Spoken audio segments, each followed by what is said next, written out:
Yo, what's good, guys? Welcome back to the channel. Back today with another new tactic for you guys today. It is a variation of a 4-2-3-1 formation presented by my good friend and mod, Nav Nkang7. So, we'll dive straight in though today. We're starting things off with Benfica. We've got 4 teams to show you. Let's start in Portugal with Benfica. Right, so we kick things off with Benfica, of course, over in Portugal for their first initial team within this simulation. So you can see there straight away, the league table, smashed it narrowly, beating Porto to the league title. It was a close run in the end. You can see that both teams finished on 83 points. But the goal difference didn't come to it. Of course, it goes to head-to-head over in Portugal. And we'd beaten Porto earlier on that season to make sure we beat them on the head-to-heads and take Benfica to a league title. Of course, Benfica hadn't won the league previously until 2018. So it's been a couple of years, Porto and Sporting winning in the last few seasons ahead of them. So it's nice to see we can get Benfica back into the league title hunt and getting their first crown in 4 years. But where they failed in the Champions League though, they had dominated Portugal, getting a treble in total over in Portugal this season, winning the Taça del Portugal Pokal and the Allianz Cup this season, beating Porto on both occasions in those finals. But it's this guy, Gonçalo Ramos, has been the key man this season, bagging goals for fun. You can see that at the bottom of the screen here. He bagged a total of 44 goals in 53 appearances this season for the club with 7 assists, an XG of 38 in total throughout the season. That is not a bad return for the 21-year-old striker at all. He's had a phenomenal season here at Benfica. But it's not just him who's had a phenomenal season at Benfica this season. You see Rafa there, 22 assists to 18 goals for him. João Mario midfield as well, 14 assists and 8 goals for him.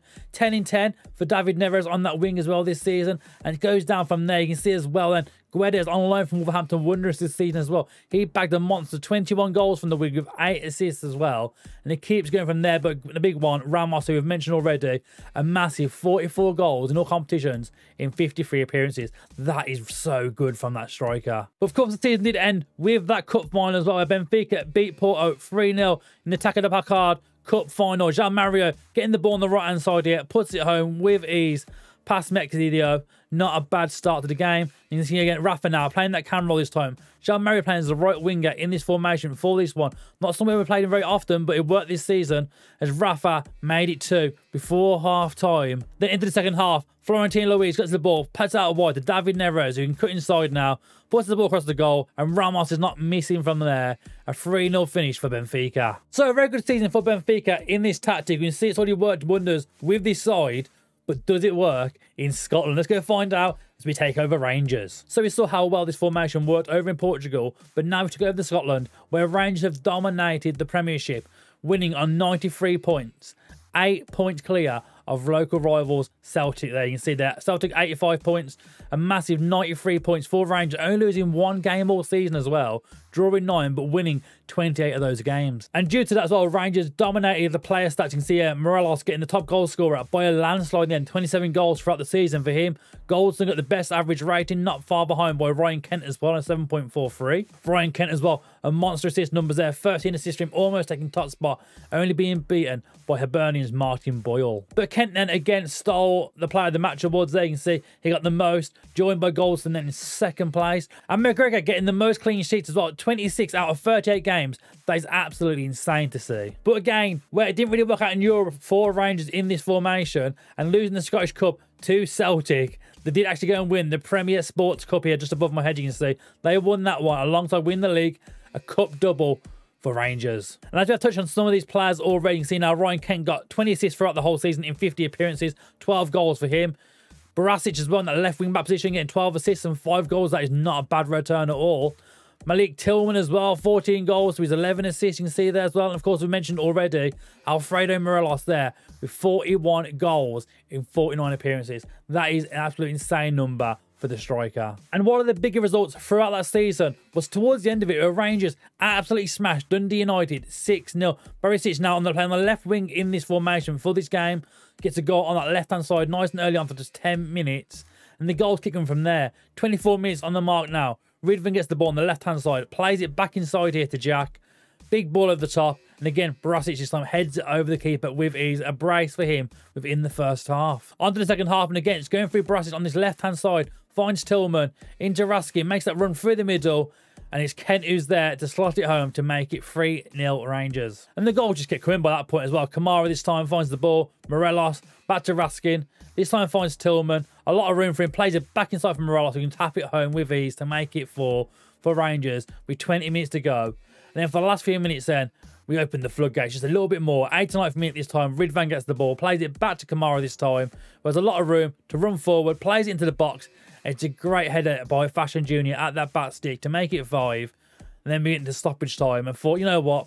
Let's just get one more. Why not? As Ridvan this time found Hadji. He cuts back onto his right. Plays it back here to Kamara. And he absolutely levers it home from there.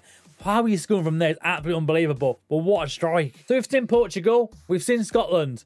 Let's go to Holland. So team number 3 now with this 4-2-3-1 formation. We're getting the tactic a little bit later in this video. But you can see now, we managed PSV Eindhoven and got them a league victory on 83 points. Seeing off Ajax. I mean, Ajax had a very good season, only losing 1 game all season. But because we lost 3 all season, we managed to hold out by not getting as many draws as them and winning the league title. But the key facts here you can see as well. Player stats yet again. Luke de Jong absolutely dominating the scoring charts at 28 goals. Best average ratings as well. The assist charts dominated by Hazard and Xavi Simons as well. Great seasons for them guys. Walter Benitez in goal getting 20 clean sheets. That's not bad out of 34 appearances throughout the season. And that guy Luke de Jong again in the Player of Match Awards. He's had a few landmarks this season. But where we seem to have fouled again in Europe, the Champions League and Europa League this time not working out for us. Only losing the semi-finals in the Europa League to Manchester United, which isn't too bad. We did win the Toto KMVB Berekat Trophy this season. So another double winning season, this time over at PSV Eindhoven.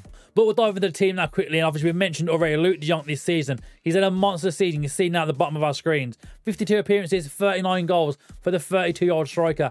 That is absolutely insane at that age as well. I mean, he's not the best striker out there, but he can do absolute bits if you play him right. But we will touch on some of the following players. Like I say, Thorgan Hazard on loan this season, of course, from Dortmund. 21 assists, 9 goals for him. Xavi Simons, the youngster, like a young wonder kid this year. He's on 13 assists and 7 goals himself. Gus Till, of course, got injured towards late on in that season, but he'd by that point already grabbed 18 goals for himself and 12 assists. And Sangay, you can see 10 assists for him with 2 goals. And he just goes down from there. Even El Ghazi, the former Aston Villa boy, is in there with 8 assists and 4 goals. We go back now to a quick goal where they played Manchester United, losing 3-2, sadly, on aggregate in the end of it here. But Mauro Jr. this time having the ball out wide, find that near option, and de Jong, there's a little backheel finish into the back of the net, but it wasn't enough to get us through. Sadly enough, by that point, we were already out. A 3-2 defeat to Manchester United in the Europa League semi-finals. What could have been a treble-winning season for PSV Eindhoven. But now takes us on to our final team. We're going to go over to the Serie A this time. They're doing absolute bits in real life right now. It's Napoli. So, of course, right now, Napoli are absolutely dominating the real-life league table over in Serie A. You can see they have 71 points. Ahead of Lazio on 52 points. Absolutely insane stuff. But in-game, they've done one better. Because you can see now on screen, they actually won the league in this simulation with this tactic. Playing a monster 38 games, winning 31 of them, drawing 4, and only losing 3 games all season, scoring 86 goals, outscoring everyone in the division by a long shot, and conceding the least goals by a long shot as well. Bar Atalanta, who did a little bit better on 18 goals for us. Not bad, really, coming second best in the most conceded. But they won the league title, that's the main thing. 97 points. They are miles ahead of AC Milan there, and 84 points. What a season for Napoli. And of course, no surprise, it's the big man Victor Osimhen who's been leading the charts. 32 goals for him this season, ahead of Ciro Immobile and Colombo there, you can see it in there. And of course, you can see that on the average ratings. Osimhen dominating with Cavalier Estrella as well. Hopefully I've pronounced his name almost correctly. It is a mouthful, it is a mouthful. Both guys getting 7.74 and a 7.36 throughout the season. But you can see in the assists as well, then Zielinski's up there getting the second most assists throughout the season. I say second, it's joint with Fernandez, so technically he is first in my eyes. And of course, and player of the match awards goes to Victor Osimhen, while Meret only got second best for the most goals conceded throughout the season. But Musi and Atalanta, I mean, they did lose a few less games than us and did concede a lot less goals than us, so it makes a lot of sense why he's there. So, of course, we're going to dive in now and look at some of the player stats throughout this season. We mentioned Zielinski with 16 assists. He also bagged 12 goals in that cam role this season. Kvaratskhelia, we mentioned already as well. 14 goals, 12 assists for him. And Victor Osimhen, who we mentioned earlier on, with 39 goals this season in 37 appearances. 2 from the bench, I suppose, as well. So, technically, 39 and 39, I suppose. We get some from the bench as well. Isn't bad with 7 assists in there. Lobotka, Politano, Lozano all getting a few assists in there as well. Elmas getting 8 goals and 6 assists. That's not bad as well. Even Rashford from the bench this season bagged 7 goals and 3 assists. So it is that time of the video now where we're actually going to look and deep dive into this formation, this tactic, and explain it all to you. It is the NK7 Supreme 4-2-3-1, and we start in goal. Our goalkeeper is put on a goalkeeper defensive option here, you can see, and there's no individual instructions on him. And then moving into that back line, we start with a wing back on automatic on that right hand side, joined by a wing back on automatic also on the left back position. Then we have 2 centre backs, both central defenders on defend with no individual instructions there. You can just see they're out and out central defenders on a defensive duty. Moving into CDM, we have a defensive midfielder now on defend and Lobotka in that role there, joined by another defensive midfielder on a defensive option. Again, no PI instructions there, completely cleared out, just defensive midfielders on defensive options. Onto the right hand side now, we have a winger on support. He's told the cross aim to target forwards into that big man up front, of course, and roam from position. Playing on support option, of course, as a winger.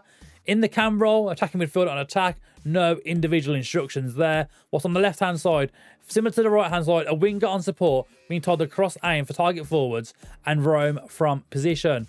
And we end things, of course, then with that striker, an advance forward, of course, on attack duty as they come, and he is told to roam from position.